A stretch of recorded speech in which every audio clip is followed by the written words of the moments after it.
ang tatlong awit. Blessed be the time that binds. Hilingan natin si Brother John Mar sa opening prayer. Blessed be the tie that binds. Ready? Sing. Blessed be the tie that binds our hearts in Christian love. The fellowship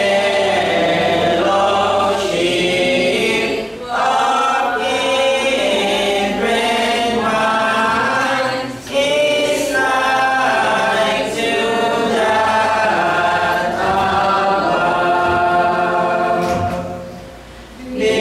Before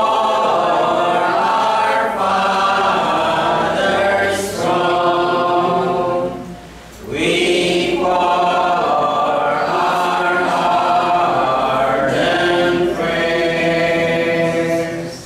Our fears, our hopes, our aims are one, our comforts and our cares.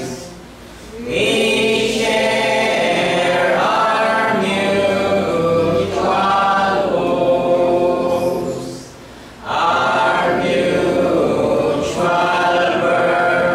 burdens bear, and often for each other flows the sympathizing tears. When we asunder part, it gives us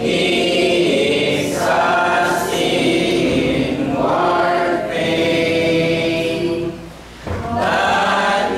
we shall still be joined in heart and hope to meet again. This glorious hope revives our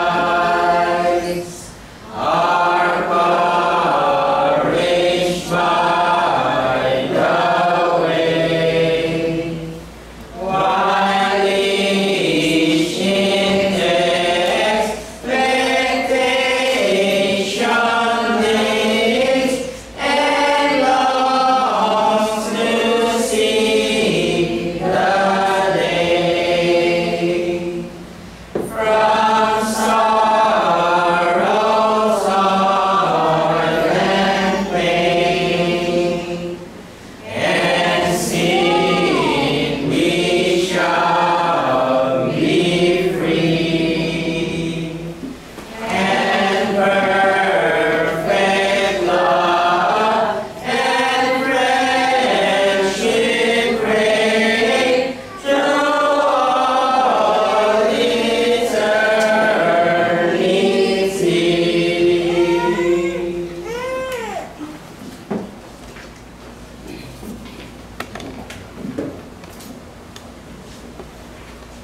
Tayo pong lahat ay saglit na yumukod at ipinit ang ating mga mata upang hingin ang presensya ng Diyos sa umaga. Diyos na dakila, banal, at lubhang makapangyarihan sa lahat. Panginoon, kami naririto sa umagang ito ay lubos na nagpapasalamat sa kalakasan at buhay na taglay po namin na siyang iyong pinagkaloob upang dalhin, Panginoon, ang aming mga katawang lupa sa ilalim ng bahay sa bago ito at magpuri at magpasalamat sa iyong kataas-taasang pangalan. Panginoon, salamat din naman sa lahat ng biyaya at pagpapala na aming natanggap.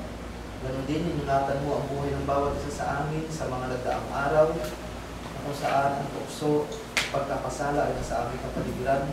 Ngunit kami, Panginoon, ay patuloy na kumakapit sa aming pananampalataya upang ang bawat isa po sa amin ay manatili sa iyong harapan na karagdagan. Papasalamat din naman kami, Panginoon, na sa kabila ng hindi magandang panahon, niloob mo na magkatipon kami sa umagang ito, inilayo mo kami sa anumang uri ng karamdaman, Panginoon, at malakas ang aming pisikal na pangangatawan. Dalangin po namin, Panginoon, sa umagang ito, makuran mo ng kapayapaan ang lugar na ito, bigyan mo ng kapayapaan ng isip at puso ang bawat isa sa amin, ganun din naman, bigyan mo kami ng karunungan, Panginoon, na ang bawat isa sa amin ay handang umintindi at tumanggap ng katotohanan na mula sa banal na kasulatan. Nawa, Panginoon, patuloy na palusugin ng iyong mga salita ang aming pananampalataya na kung paano namin hinaharap ang suliranin at ang tukso sa sanlibutang ito ay manatili kami, Panginoon, sa aming mga pananampalataya sa iyo na magtulibay pa ang bawat isa sa aming, Panginoon. Hinihiling din po namin, Panginoon, sa umagang ito kung sino mga sumpungan mong nagkasala sa iyong harapan sa mga nagdaang araw, sa mga nagawa po namin, maging sa isip, sa salita, at sa gawa. Patawad mo naman kami, Panginoon, at maging karapat-dapat po kami sa iyong harapan sa umagang ito.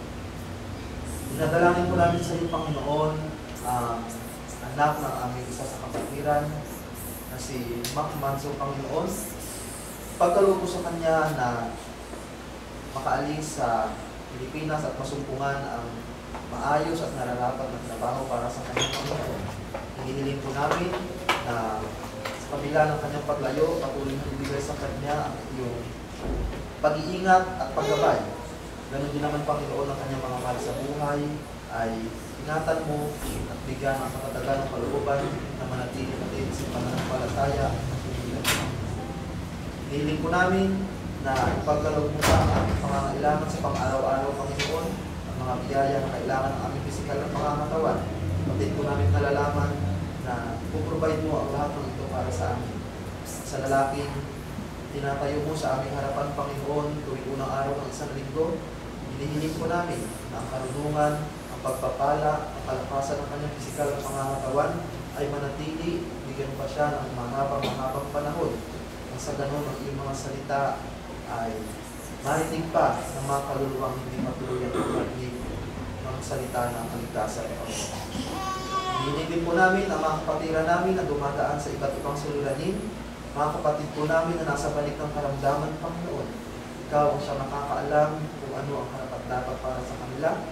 Bigyan mo sila ng kagalingan, bigyan mo sila, Panginoon, ng katalinuhan upang ang kanilang mga suliranin ay kanilang masolusyonan at sa mga susunod na pagkakataon ay makasama po namin sila dito na nagpupuyat ng papasalamat sa iyong harapan. Ang lahat po, Panginoon, ng mga bagay na ito ay aming dinadalangin at pinagpapasalamat naman sa tanging pangalan ni Jesus, naming Panginoon at Kapagligtas.